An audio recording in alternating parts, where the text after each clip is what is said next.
as the 2 bans are already through. Nocturne on OpTic's side on the red, and FlyQuest with the on ban there over on the blue. And Ziggs already taken away from PoE. Yeah, Nocturne has just shot up in the jungle power rankings here. Everyone loving how quick you can snowball with this champion, use the ultimate, and go all in. So it has definitely surfaced as not only ban phase here, but a lot of first picks as well. There's the Ziggs that they mentioned on the analyst desk from powerOfEvil that OpTic have also been running. And Kai'Sa being one of the strongest champions in a variety of different positions, obviously. Kind of marksman in the bot lane as a carry, you can go there too, but a lot of strong funnels have also given rise to Kai'Sa in the mid lane with Smite, or I guess depending on where you want to classify that. We won't get into that today, Kobe. As FlyQuest for their final ban of this phase, it's going to be Victor, so kind of targeting PoE's champs that he showed in week 1. Yeah, and Arrow actually very happy here. You know, powerOfEvil's taking the hits in Champion Select with his kind of unique champions that he has already pulled out. And so that is going to leave plenty of marksmen there for OpTic to pick up for Arrow. And they're the only ones having banned out the Kai'Sa themselves, because you don't want to give that up as first pick. Kai'Sa, to me, just scales so incredibly well. And like you're kind of alluding to, you can use her in so many different places. You don't have to play like a super quote-unquote Kai'Sa. You can, you know, flex her around as well. And they're not going to let that one go through. However, very quick grab here for the Lucian for WildTurtle, stealing one of them away. Presumably Turtle can be moved around, but I think he's the one you expect to play on this roster. Aurelia also taken away by OpTic, so sticking just to more of the strong champs on the patch. Again, despite all the versatility, there are still some champions that stick out as very powerful. That one also not bad. Akaadian's had a few plays on it already, and looks like he will take Zhao once again. Yeah, Zhao definitely early game jungle, definitely has a lot of presence. You can go for the Scuttle Crabs, contest pretty much anybody in the river, as long as you have a little bit of information. And I like that the first pick here for Lucian for FlyQuest still does have some of that versatility you're talking about, right? Lucian is a very strong early lane, and you can pair him with something like Braum in the bottom lane, or you can flex Braum to a mid lane and have him do one of the, you know, hold mid farm for a different champion to try and put a lot more resources onto.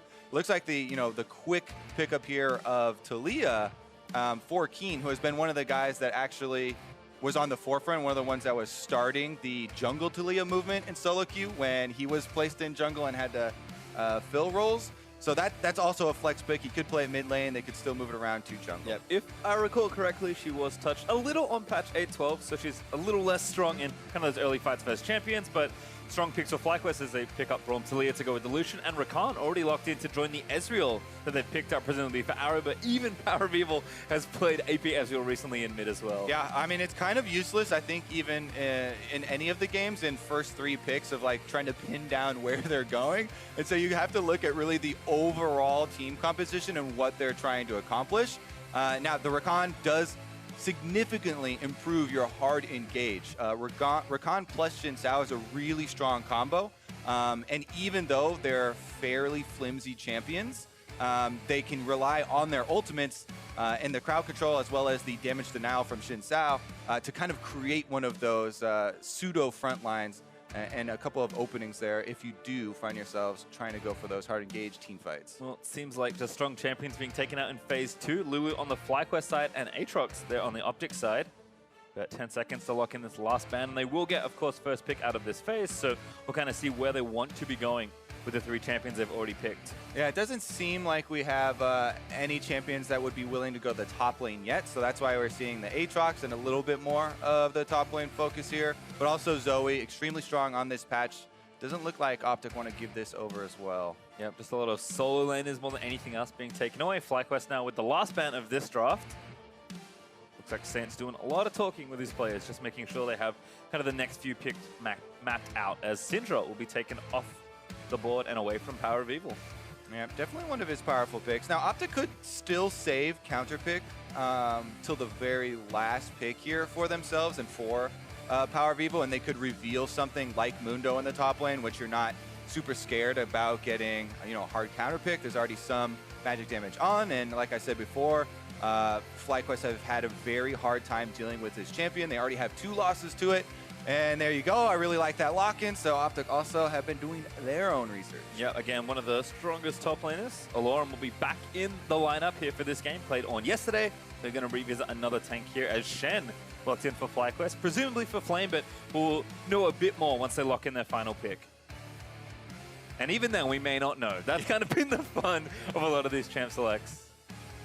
Yeah, I mean, with the Shen, a lot of them have been played bottom lane, so it makes you start to think that maybe the Braum, could be in the mid lane there, especially if they lock in a definite.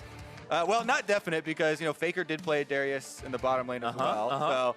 So still a little bit of flexibility here, is trying to move these around, but we have definitely seen Darius into Mundo. Trying to control that one early. Yeah, kind of curious, but we'll see where FlyQuest do. And up OpTic with 10 seconds left to make this final pickup. Looks like they're playing pretty straightforward, and powerOfEvil is going to get a counter pick here. Orianna would be a very traditional mid laner, and not going to be locked in as they'll swap it around just a bit. Still have a bit of time. Do it! Talon yes! locked in for OpTic. Talon is a terror in solo queue right now. Assassins definitely always have a bit more success in solo queue than they do in competitive play. But the reason why we're kind of thinking that Talon would make his way into North American LCS and into more pro play is because he does actually have a lot of options as far as soon as you get a Tiamat, you try and just annihilate the minion wave and roam as quickly as possible and as early as possible. Premier roaming champion here from the mid lane. If they do keep it like this and keep powerOfEvil on it, then you really have to worry about the early snowball, because this champion can go all in as early as level 3. He can go for tower dives very effectively, and then you just jump over the wall out of tower range, especially when paired with that ignite and the bleed damage from his passive. Junglers really have to beware when they're even venturing around that mid lane, because I've seen so many of them get caught off guard and bursted down, giving some early gold over to a Talon, which really does fuel that roam. Well, it might be hard to figure out which person is the jungler getting killed this game, Kobe. OpTic's kind of done their work for us. It's very straightforward comp, but even though the players are playing the champions that you saw when they were drafted after the swaps, of course, because players cannot swap after 20 seconds, WildTurtle has Smite and Santorin has Exhaust. Traditionally, he's the jungler for the team, and he has played the role competitive for quite a while. So my guess, based on this setup, is we usually see the mid Smite getting farm funneled into by a supportive jungler player. Contract said this yesterday, if you saw that game on Braum. So definitely a different kind of strategy here for FlyQuest. Yeah, as we've seen, even just last night, Faker played the Taliyah in the bottom lane, and that's where I'm expecting Keane to go. So you would expect WildTurtle, as you're saying, to play the jungle / mid lane role, where you get all of the mid lane minions that you can grab, as well as a jungle camp in between waves, put on this champion as early as possible.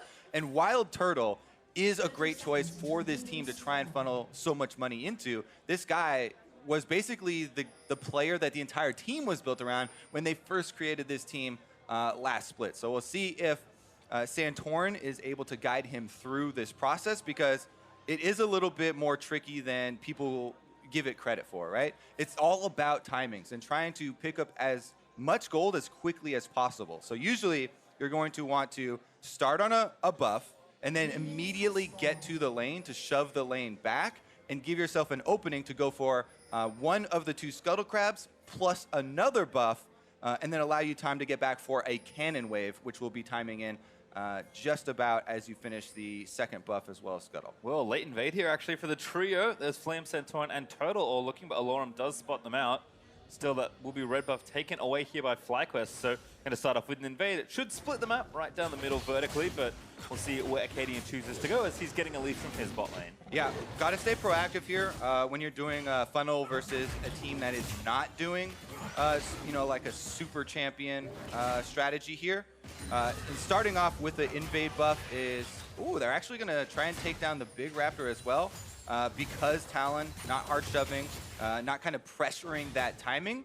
I do think, though, that OpTic with a Talon and Zhao are set up with the tools to try and punish this. Because some of the clear weaknesses that we've seen emerge with these strategies, where you have basically 2 supports on your team there, Santorin playing the Braum and trying to give as much money over to WildTurtle, is that you aren't going to have as much wave clear and you aren't going to have as much playmaking early on in the game. So it's up to a Zhao and a Talon to try and make them pay elsewhere on the map, keep up the pressure, It really is all about not letting up on any of that pressure early on in the game. Red buff, don't worry.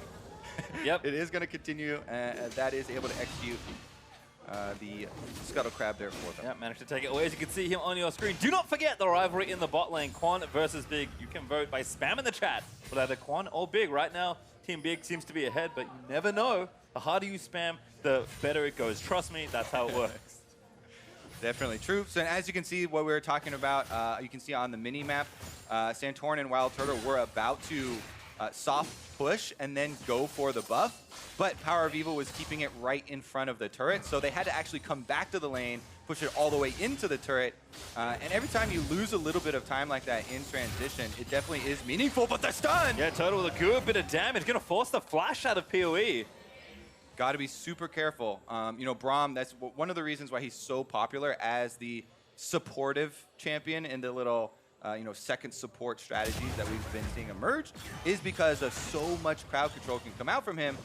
You really can't play so aggressively or lackadaisically around him, as Turtle puts on display there, double tap, able to easily proc the stun, and they got, you know, Summoner Spell out of powerOfEvil early. Yeah, he's flying through the jungle right now. You saw in that little trade that forced the flash, he was level 423, so Turtle picking up the farm, picking up the experience, and looks like so far in the early game it is working out for Fly. In the top side real quick though, Flame versus Allorim, haven't seen too much of this, but Mundo is just going to be trying to farm this out. Flame, we'll see if he can find a bit more traction and play a touch more aggressively, but so far it's nice and even in this 1v1. Yeah, even Darius, like Darius, one of the terrors of top lane 1v1 matchups.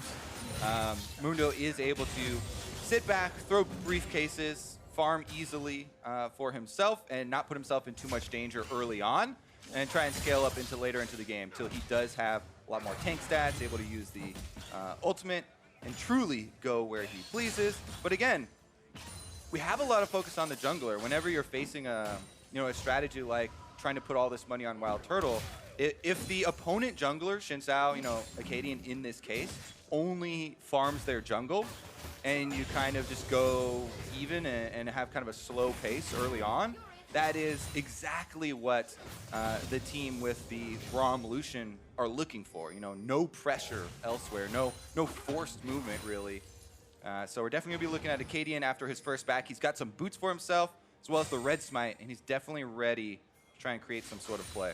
Potential pressure here from OpTic is big. Is moving towards the mid lane, but was spotted by a FlyQuest ward, and Turtle's just going to leave after getting that next lane pushed. There are some, I guess, minion losses there in the bot side. Keane a little bit behind so far. And OpTic, I think, now are finally trying to get a bit more aggressive as they move things around. But PoE has to be pretty careful, although Big was behind him. Yeah, the double boots pick up there for both of them. They're able to get in, but Akaadian now going to tag him, forcing the flash away. Winter's Bite barely misses him. Yep, powerOfEvil went back to the mid lane for the minions, and Akaadian left by himself in the river means that FlyQuest will be able to secure this Scuttle Crab, but they also are zoned very far away from the minions in mid lane, which is going to mean they lose out on the cannon, as well as giving an opening for a roam bottom lane here. powerOfEvil and Akaadian trying to remain proactive, but very difficult as it has been communicated by FlyQuest, and they're definitely keeping their bottom lane aware as well of the possible movements here. And I think it's funny, you mentioned Talon, of course, such a premier roaming champion that can apply all this pressure, but when you have two people pushing your lane, it can be tough. As a flick back from Keane is amazing. The flash is good, the ignite is down. Kwon! He gets it! First blood onto Big, but now Arrow and Akaadian down here. He's going to try and pick up an exit kill. Kwon, we're going to get out of there as Keane throws the rocks back through. Akaadian also kind of low, and they can't get a kill back. Even though Kwon's got a different laning partner down here, with Keane coming to join him, he gets first blood on Big with the ignite timing in there under the turret. And that is such a huge play for FlyQuest. Flame is looking for a Dunkaroonie. Doesn't quite grab it. The ult from Allorim was barely timed to save himself. Forced to flash as well, though, as a FlyQuest pressure is mounting. Yeah, this is very, very bad for OpTic. If the side lanes, both side lanes, pushing in and gaining pressure for them, opens up a lot of freedom for WildTurtle and Santorin to power farm both the mid lane and jungle. And it is all just about Kwon setting it up here with the taunt. Keane immediately can follow with the seismic shove. The ignite damage was able to finish him off in the end, and even though Akaadian heads down the river, Kwon, after the kill, is level 5, and he's able to fight off Akaadian no problem there on the Shen. That means that Kwon is also going to be able to get access to his ultimate, stand united very early, and pressure the rest of the map, thus also protecting the other carry there, WildTurtle, who has actually rushed the jungle item and has a very early power spike here on the warrior. Yep, skirmishes saber plus that enchantment already completed. So we'll see just how aggressive Turtle feels like getting right now. Keane trying to push these minions back, but should be okay with Kwon returning to the lane. Now, warrior is one of the most gold efficient sources of attack damage and cooldown reduction in the entire game. They put a lot more efficiency in the jungle item combines. Was the whole point of making junglers go for those starting items that didn't really give a lot of combat stuff early, but definitely pays off later. And now he's on this spike. Cooldown reduction goes a long way with Lucian to be able to get off more of those passives. Kwon here, you can see everyone voting along with that first blood, and he's gaining momentum in the big rivalry. Yep, so far, so good. The first step in the campaign looking good for Team Kwon as he did pick it up with that Ignite. As far as some early purchases go, you mentioned the Tiamat for powerOfEvil. We'll see if that can help him alleviate all of that 2v1 pressure he has been feeling between Turtle and Santorin, and Flame for the very early Executioner's Calling, trying to alleviate some of Mundo's healing, but Allorim getting pretty tanky with the early parts of Sunfire. Yeah, you definitely have to have some grievous wounds on your team when you're facing Dr. Mundo, especially with the buffs to the ultimate as you rank it up. I definitely would also think that Keane from the bottom lane there would get an early Morella Nomicon. I just think that Morella Nomicon is such an efficient way of applying grievous wounds because you don't have to give up any efficiency or weirdness in your build in order to get it. It gives a flat spell pen, which is great for Taliyah anyway and wants to do a lot of damage. So eventually, maybe second item after the Lost Chapter item, he would look to go for that, as it definitely is some extra healing that he would want to reduce. Top side, though, Turtle and Santorin might be going offensive here with a dive onto Allorim. Yeah, Turtle's level 8. This is matching Allorim right now, so they are going to start things off. No ult here for the Braum, but they just need to tag exhaust down, so they're going to start taking it up, and Allorim's just absolutely dead. Turtle claims the kill. Yeah, with the grievous wounds, and that early with 3 people, popping your ultimate kind of just makes you lose 4 life, and they immediately burn him down. They're trying to finish the tower as well. Minions taken out, but they should be able to get it. Yep, Flame taking a couple more hits, but they do get the turret, pick up the bonus gold, and win the race to first turret. Akaadian tried to make his way down here to get the turret first, but FlyQuest just ahead on that play. Yeah, definitely. FlyQuest very happy with the way that the early game has gone. OpTic will be able to answer on bottom side with the turret of their own, but they're so far behind in the tempo of this game. FlyQuest are going to give them a very rough time in trying to catch up, because Lucian, as their choice for an early power spiking champion here from the mid lane, especially with going the jungle item, WildTurtle is already combat ready and very effective, so FlyQuest don't have to wait around for some scaling, like if they had Kai'Sa or something and they were trying to get Rage Blade on their mid lane champion. They can just try and end early here. This is a very early spiking version of the funneling composition. Yeah, stacked up a ton of gold as well. He's got almost 2,000 as he's looking to go back to base pretty soon, I think, and go and spend it. And I know you love Blade of the Ruin King Kobe ever since we got 200 gold off the cost. It's just so cheap, my friend. Well, so far as Ninja Tabi and 2 longswords, so that could be just about anything as OpTic going to try and trade back and get this Drake here. Yeah. All right, Ocean Drake is very powerful as far as the early game here, especially for OpTic, so they'll be very happy to get this one up. And again, they're still looking to kind of get this Talon his first kill and trying to get him to the point where he'll be able to assassinate one of these carries. Well, Kwon looking for round 2, but the rest of OpTic are going to move forward. That's big with a big combo of Akaadian. Already low in the front of it. Kwon, though, has to take the rest of the damage, and Akaadian is going to pick up the kill. OpTic here first to the play in Turtle. He's the one with all the gold. He needs to stay safe as Keane cuts off the escape route with a wall.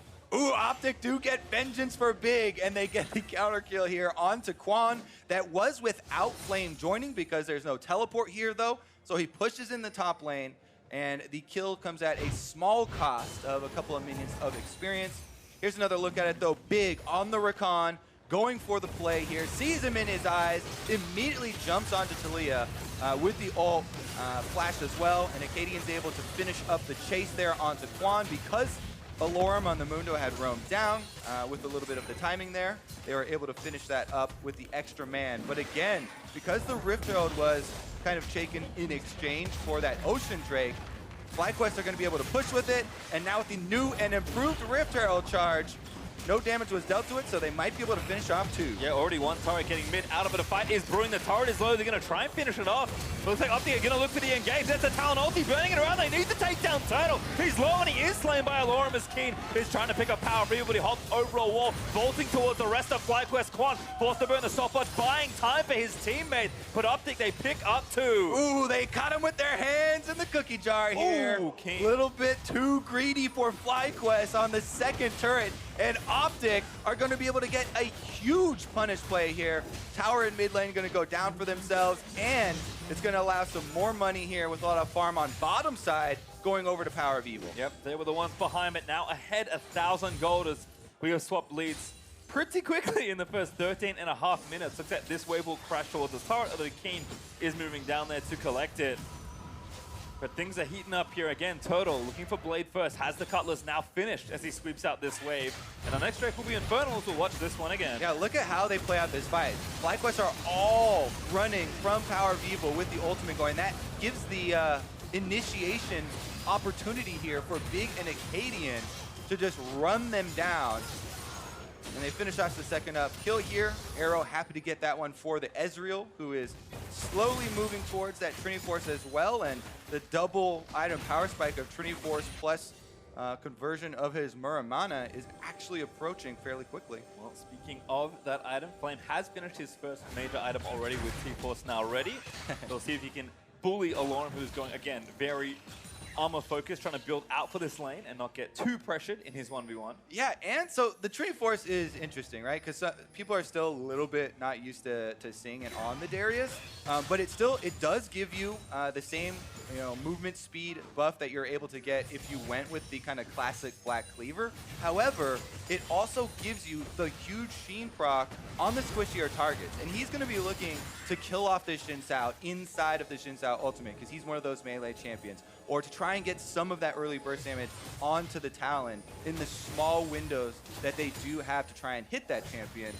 So there are definitely a lot of squishy targets where the spell passive is going to be able to put out a nice little bit of burst damage and try and chunk those guys down as well, because as soon as you get the kill on Darius, you're so much more powerful.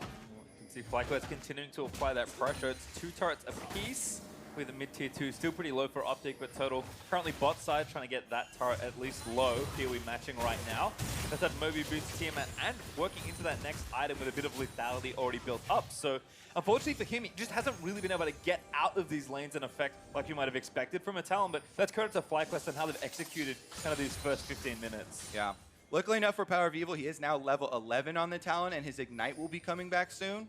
So if he does see someone out of position there, he's going to have to account for the Shen ultimate, but definitely never underestimate that level 2 ult from Talon as soon as he comes in as far as the burst damage goes. And OpTic, next step for them is to try and get more of those control wards down to open up the possibilities of these surprise engages. They have Talon, they have Rakan, definitely have a lot of opportunity to try and jump on someone from FlyQuest. Get that burst damage. Doing a nice job again, keeping vision around the Drake area. A minute until that Infernal Drake is ready to go. OpTic already took the first Drake, so they'll be looking for a second. And again, with a lot of damage deals on both sides, pretty premium on to pick up as well as Turtle and Santorin still doing here down the bot side. But again, Talon a little too threatening, especially with Akaadian potentially being around. So FlyQuest will give them their respect and probably go back and set up for the next objective. Yeah, OpTic really want to get powerOfEvil to his completed Duskblade. Actually, he buys it right now. So off of that minion wave, powerOfEvil able to get the Duskblade, and that is going to give him so much threat on those squishy backline targets. So let's see how that does change the team fight, because this OpTic squad is full steam ahead with the initiation. They're just going to try and run down Keane / WildTurtle, and you basically switch targets to whichever one is easier to damage and not getting Shen ulted. Well, the DPS threats are at least enabled for the next fight. Blade of the Ruined King now finish alongside Warrior for Turtle, and we do have Ludens also completed for Keane. So certainly a big 5v5 on the horizon as Infernal Drake does come up. All right, teleports are ready for both top laners. Currently, the vision control is in OpTic's favor. So FlyQuest going to have to move in here, try and face check the brush with their squishier frontliners. Remember, in this composition, since Flame is split pushing on top side, Santorin and Kwon, which are basically both supports here, are the ones trying to face check these brush, and just a couple Mystic shots from Arrow and a little bit of damage actually does go a long way, allowing OpTic here an easy route into the Infernal Drake. Yeah, Fly pushed mid and just kind of gave them the space they needed. So the Drake will go over to OpTic, but Flame is trying to get a trade back, and Fly might even want this turret. They will get it as a result. So bit of a trade there, but OpTic still get their objective. Yep, and they should be able to meet up here with Flame on the top side for turret number 2. So this is trading some later game scaling there with the percentage increase of the Infernal Drake for 2 turrets right now, and that gold for the entire team. In order to make that work, they're definitely gonna have to, get back and use that gold to try and win the next team fight here. Bottom lane definitely has 2 kind of standing turrets here with the outer still available. So it's probably going to be the next target since they still have another wave pushing on top side that Allorim's going to have to answer. Yep, you see Fly are going to move at least Turtle back down there as the rest of the squad do push through mid lane. But that was certainly an opportunity FlyQuest could have opted in for, but maybe feeling that right now they're not strong enough. So I think after getting all that gold and investing so much in a Turtle who's now 200 CS just before the 20-minute mark, there's definitely a point where I think that next objective, FlyQuest are basically committed to finding a fight and looking to win with the power they've picked up now. Yeah, they're gonna have to try and go for it. And now's when you really start to evaluate though the effectiveness of this type of strategy, right? WildTurtle is on a Lucian, he's got a Warrior plus Blade of the Ruined King, which is decently strong. They're at level 2, especially with a red smite, which is very, very valuable against dive comps. If he gets that red smite down on powerOfEvil on the Talon before the combo comes out, it goes a very long way in reducing that damage and keeping him safe, or gets it off on Akaadian that's going to be trying to dive him. It definitely should be mentioned that he's got that extra protection. However, if you're looking at the effectiveness of the other half of the duo, and Santorin, this level 9 Braum, who's going to provide some zoning, some crowd control for the team, versus Akaadian on the level 11 Zhao, who can just dive in. Yeah, going straight in, looking for Kwon or Keane, but Keane does defend.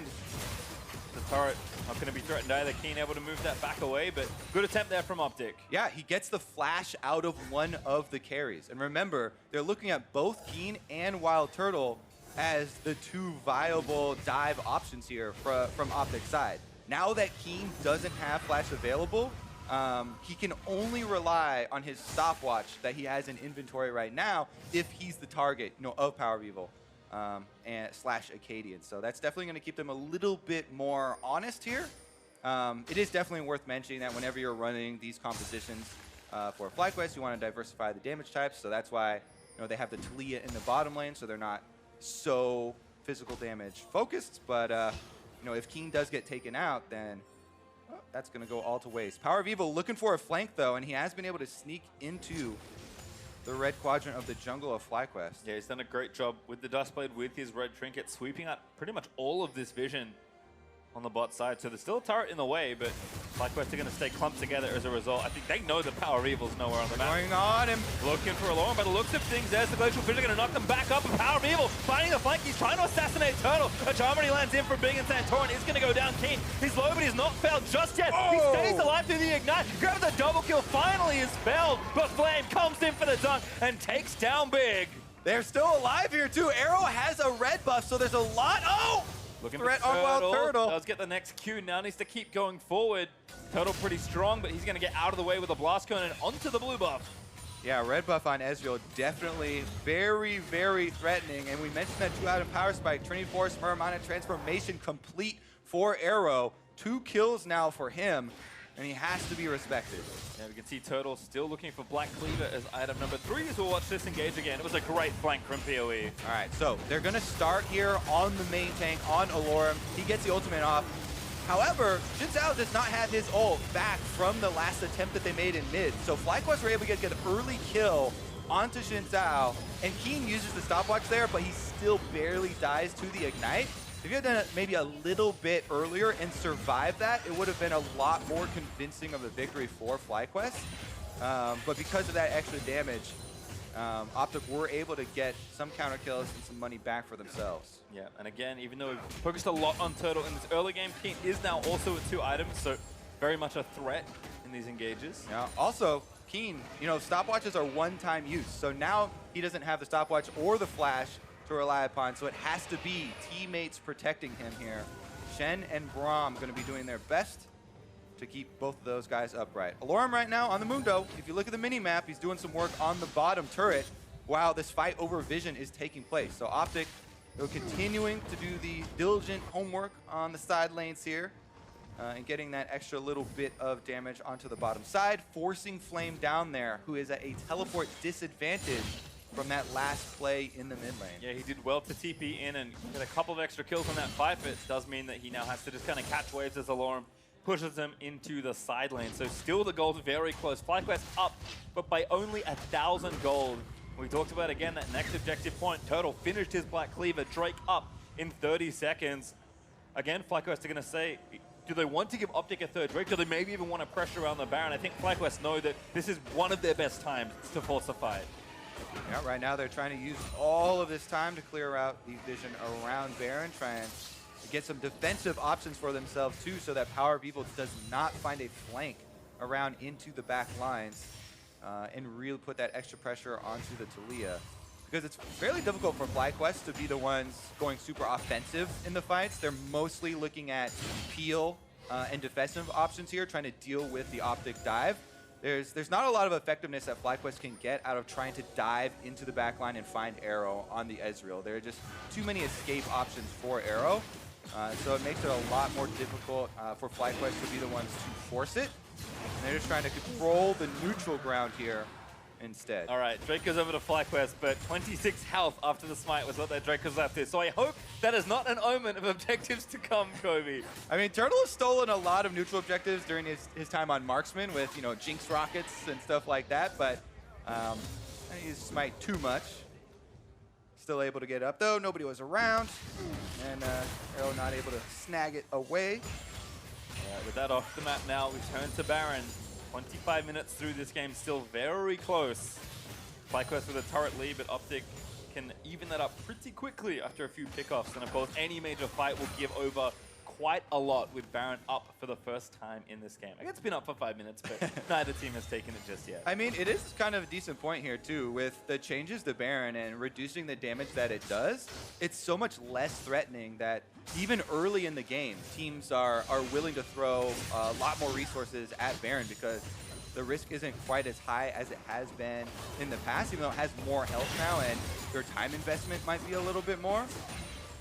Especially with the amount of true sight that they do have over it, you can really threaten at any moment, even with just a couple of people, that you are trying to take it.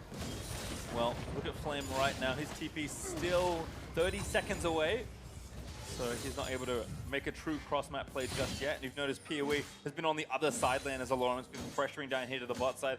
Has Ignite, of course, not TP, but Talon is extremely fast at getting around the map. So, ooh, good flick. Akaadian gonna get picked up.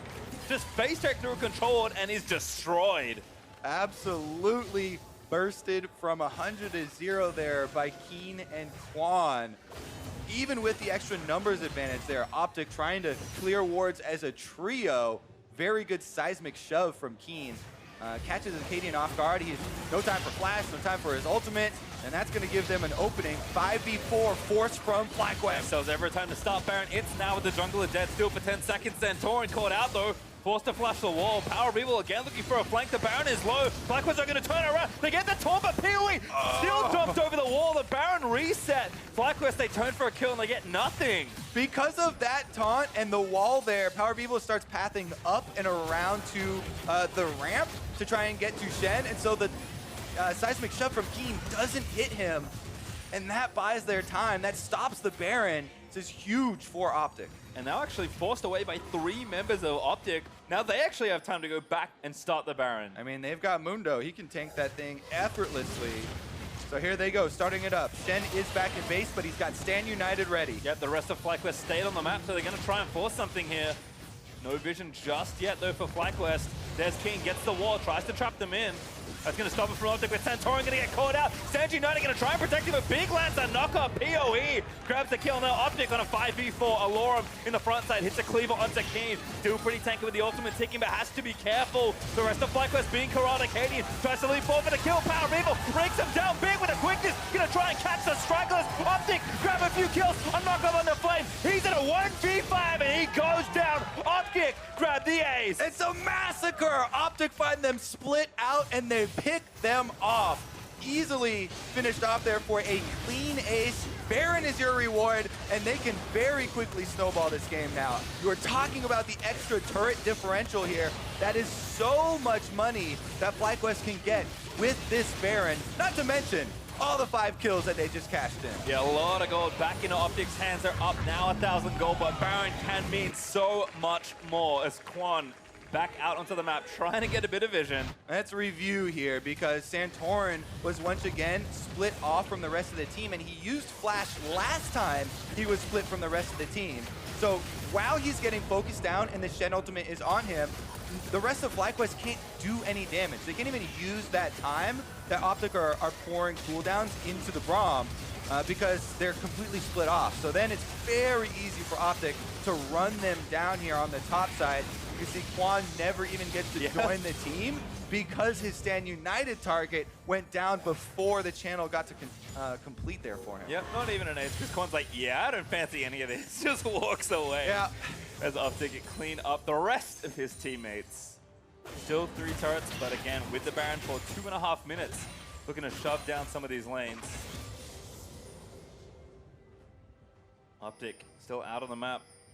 See just how much damage they can get done. Need to manage some of these waves, but here we're going to go top side. Bot lane is pushing for them as well. And of course, Baron, with 4 members of OpTic here, going to make this pretty trivial. Try and move on to the turrets. But yeah, Talon is a great split pusher there.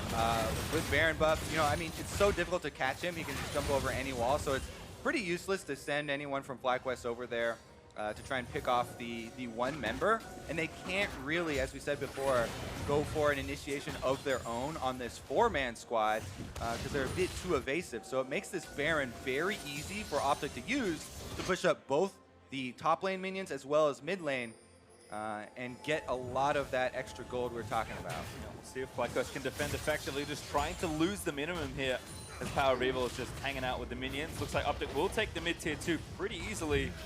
FlyQuest's going to have to pick their battle somewhere else. Yep. All that powerOfEvil has to do on that top side too is continue to apply the Baron buff to his minions on that side. And with the pressure here in mid lane from the rest of OpTic, you can eventually wear down that top turret and get kind of the safer gold there. It's already down to about 30%. Arrow and the rest of the crew are pushing another wave into the mid inhibitor turrets by themselves. Yep, again, threatening, looks for a flick. Arrow shifts out of the way though. Keane been very accurate with his skill shots. Is a well-known Taliyah player despite moving roles for this game. Again, so hard for FlyQuest in this position to force anything and try and punish anyone that's out of position. They don't have a great hard initiation. You know, Darius, as good as he is in kind of 1v1 isolated things on top side, can't really do much besides like a flash E to try and pull someone in. And without that, it's going to have to be a mistake from OpTic, giving FlyQuest an opening to try and get themselves back into this game. They would hope for something around mid lane here, while powerOfEvil, it would take him a little bit to join the fight. Ooh, Allorim actually going to get stunned down. Kwon going to try and drag the refuge back. A great shot from Keane. There's the dump. They go on. They need to chase down onto a carry. Akaadian is going to move forward, but he's got the ult ready as Fly kind of cut off with the wall there as Keane tried to chase. Well, Kwon! I mean, just Kwon now. Regular Takes it into his own hands. He's able to get the taunt onto Allorim. And the execute here from Darius, where the extra BF sword now as well, adding to Flame's damage. They finish off the Mundo. They put a stop to the siege, but they're still reeling from that last Baron fight and all of the money that went over to OpTic's side. OpTic can just retreat to the field and take up the Drake for themselves. Yep. Only got a couple of turrets to even that score. 3,500 gold up and an Ocean Drake. At the back end of that Baron power play. We'll see exactly how much they got in a second, but for now, let's watch this engage. All right, Kwon just slowly walks up, able to get it. Actually, I want to see that replay again, because it didn't look like that one was too close for the taunt landing. think he got Braumed. Might have been, yeah, Braum stun instead, able to finish off the passive procs then, because Allorim standing still. Yeah, there you go. Bomb passive was finished off there by a WildTurtle. That was what they were able to use to set him up, even with Kwon actually missing the taunt on the stun target. A little bit of a different story upon review. Skillshot the tough sometimes. Instead, FlyQuest put together their two-man point-and-click stun and do manage to take down the front laner again with the early morales from Keane, with that very early executioners there from Flame that he's had since, I think, before he even finished his Trinity Force. Certainly able to cut through a lot of that healing from Mundo and take him down, but OpTic, again, it feels like in these fights, they're the ones with so much initiative, and FlyQuest's window may have closed when he really powered up the Lucian. Honestly, though, I am now all eyes towards Flame. Like, Flame wants to carry this game. He is going full-on DPS Darius here. He has so much damage. If he's able to get the passive proc, like, it gives you tons of attack damage on top of this Sterix-empowered Trinity Force. The Darius himself, if he starts resetting with the ultimate, can definitely rack up the kills. And we did see how quickly FlyQuest were able to kill even Allorim, the Mundo here on the front line, if he gets caught up and isolated. So as much as OpTic can celebrate their win around Baron and how much they were able to get off those 4 kills in the last couple of minutes here, FlyQuest still, with this amount of damage, have the possibilities to punish those mistakes. And you can't give another opportunity like they just did without FlyQuest surging back into this game. So definitely keep an eye there on the Darius. Flame doesn't have flash or anything to go for the super crazy resets, but definitely is possible here. Just dreaming of a reset after reset here, I think, on the Darius. Also level 17, so he's ready to go as far as the team fight goes, but Fly gonna struggle to find key targets quickly, given how their comp is lining up. And Baron is back up in 50 seconds as well, with the Elder Dragon also available for both teams. OpTic with 3 Drakes, including an Infernal.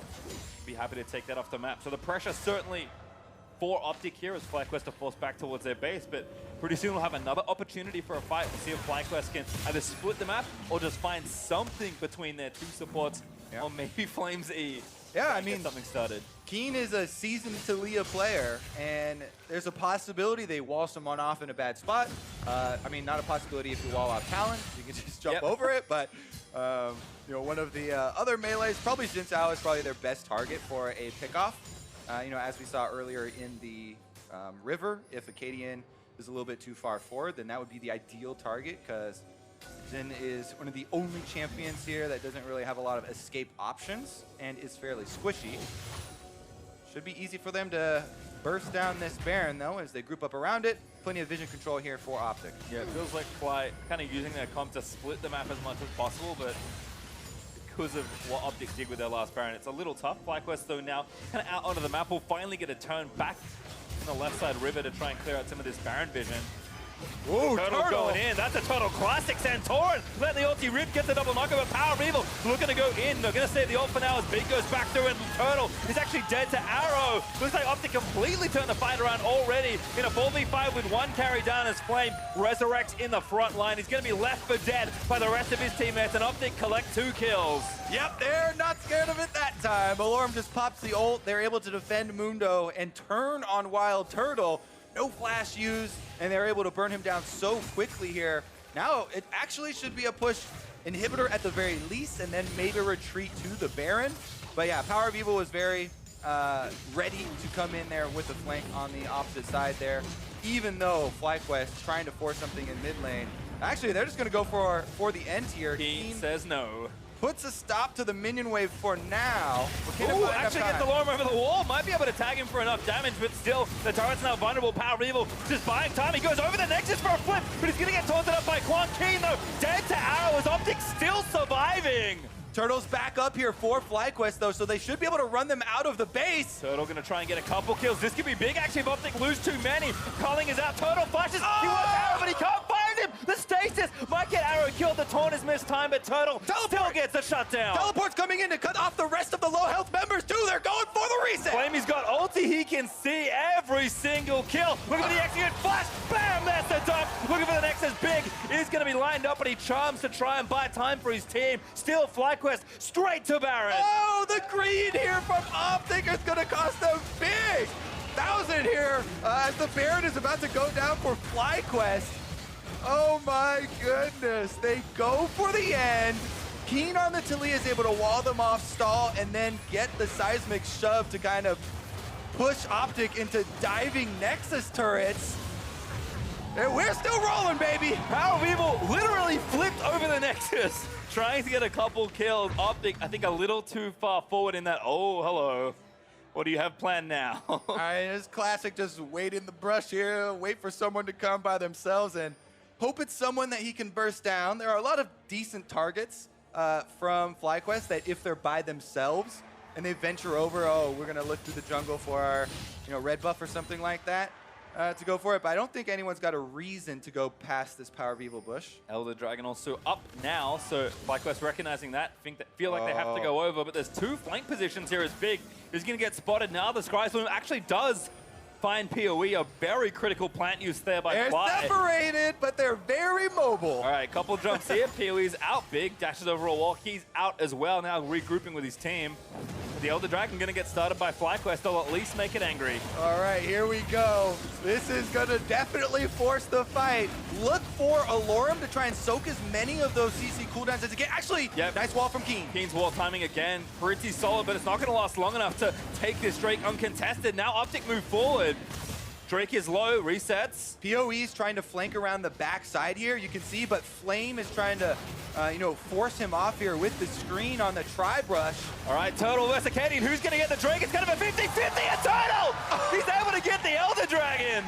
Outsmited by the marksman here. Turtle's able to finish it off. They just go for the straight 50. PoE! He dove on the flag! What are you doing? He goes over a wall. He's trying to buy time, but he's just about to get stunned up. Gets over the wall, but the jump is so short. Ulti from Santorin finds him in powerOfEvil. He's shut down. Oh my goodness, and just in time, the super minions were now just heading into FlyQuest space. They've got the Elder Dragon buff to try and clean them out. Let's take another look here, though, because they literally just go for the 50-50. Akaadian charges in, tries to ult, go for the smite, but the burst damage better coordinated here from FlyQuest with WildTurtle.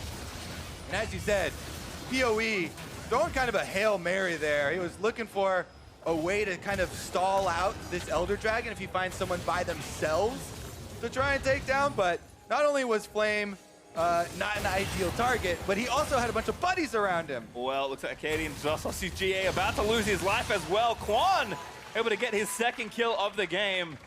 And FlyQuest now with 55 seconds still left on Baron, going to try and get at least an inhib here. Yeah, they've got Baron and Elder Dragon.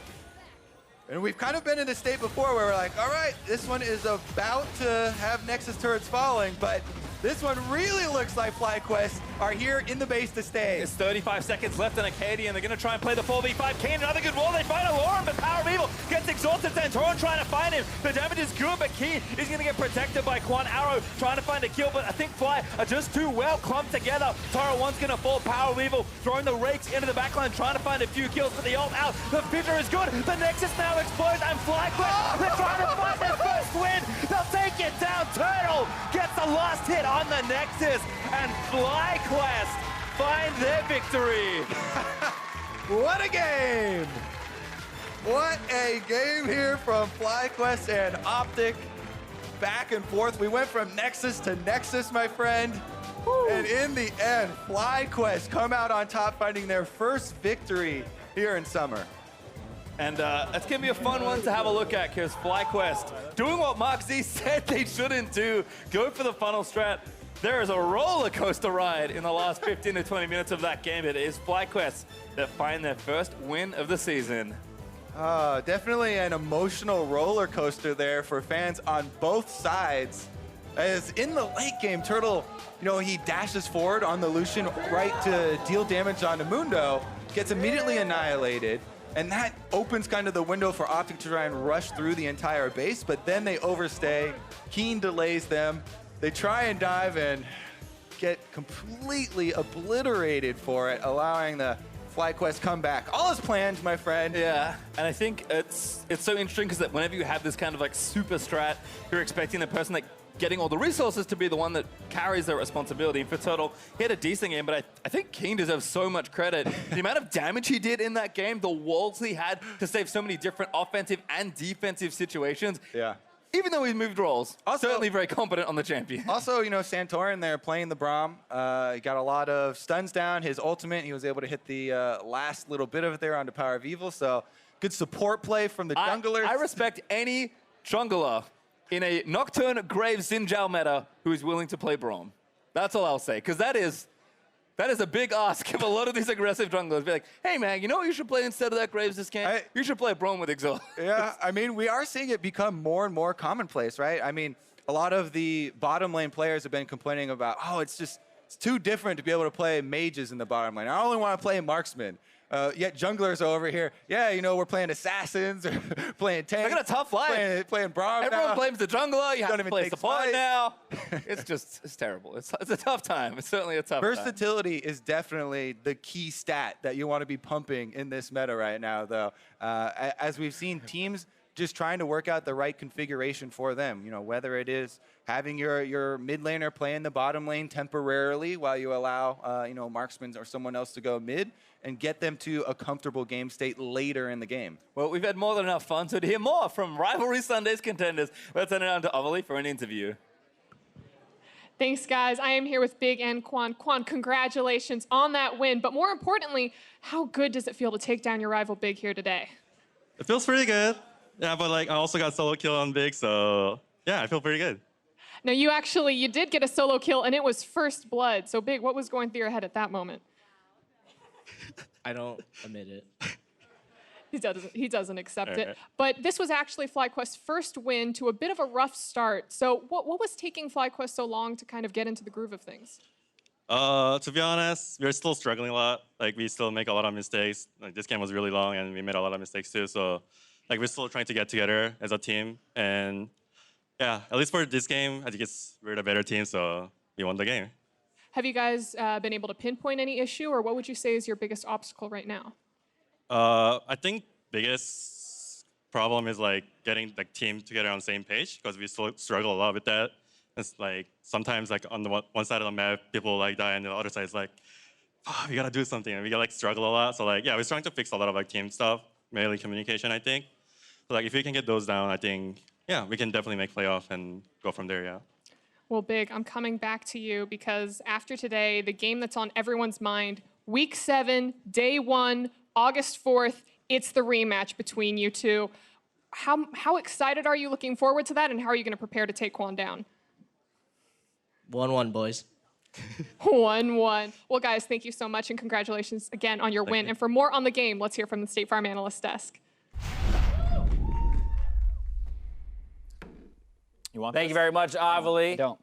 While Mark celebrates his victory, Kwon can too in our first Rivalry Sunday. Not only does he get first blood in the bot lane, he also gets the win for the team. The first victory for FlyQuest, moving to 1-3. And Mark, they did it in just the way you didn't want them to. Yeah, as it was result, it wasn't very easy. I mean, great first blood by Kwon, just absolutely asserting his dominance over the inferior Big, gets the first blood.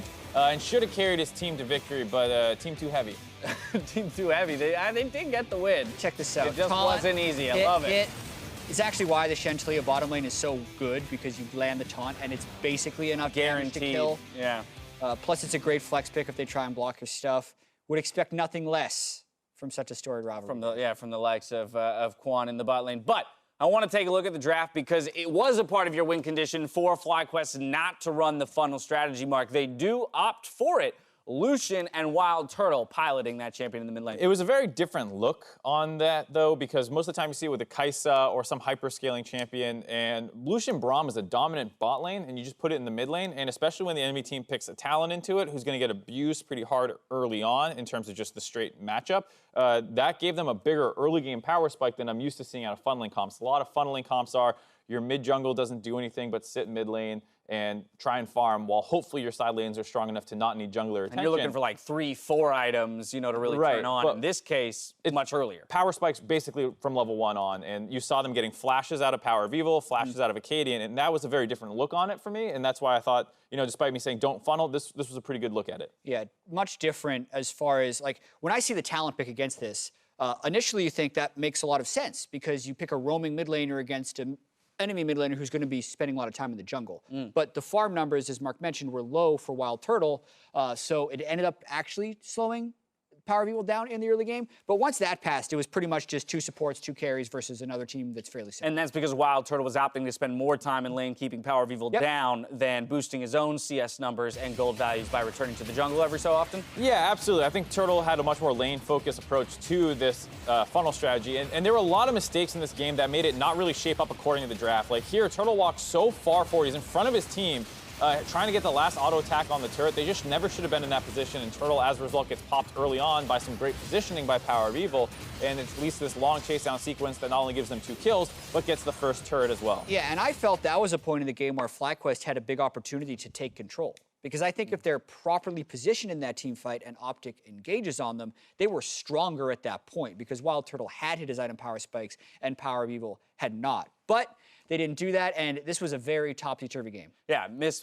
positions mean lost team fights there for FlyQuest, but of course they did ultimately strike back. I want to take a look at another team fight, though. This one in favor of OpTic in the top lane, 4-0. Yeah, mispositioning is continuing to be a problem for FlyQuest here. Santorin breaks completely away from his team against a team with an assassin. If he just retreated with Flame, who he was right next to a couple seconds ago, they can probably disengage from this pretty cleanly, and Shen can ult in to join. But because Santorin split, he gets all in, dies before the Shen ult comes through, and now it's a 3v5 split up to the top side. Yeah, this is where it looked like OpTic probably should have won the game. Yeah. This was the second time they saw a misposition from FlyQuest and instantly punished it, got a number of kills, and then were able to secure Baron. So really good job by them here. However, that call towards the end of the game. The overstay in the base. I mean, look at that gold graph. They got the kills, and right at 35 minutes there, it was a free Baron. Yes. After the inhibitor if they wanted to. Right. But instead they go for the end, they don't get it, they lose kills, they give up Baron, they throw the game. Right. In all actuality, and OpTic is going to be kicking themselves for that one. And that's a big reason why I didn't want FlyQuest to go late, is because I thought OpTic would be the better late game team, and so even if you have a funnel strat, like I thought OpTic would outperform them, and they kind of did. As you saw the gold graph swing heavily in their favor, they just made a horrible call to try and end the game instead of take that mid inhibitor, take the Baron, and continue to snowball the game. Save for the one call. Yeah, Jan, I want to get your thoughts on funneling in general because we were talking a bit about this off camera. Where have you landed now that we're 4 days into the NALCS watching these comps take place? I'm starting to think that it is probably the optimal way to play.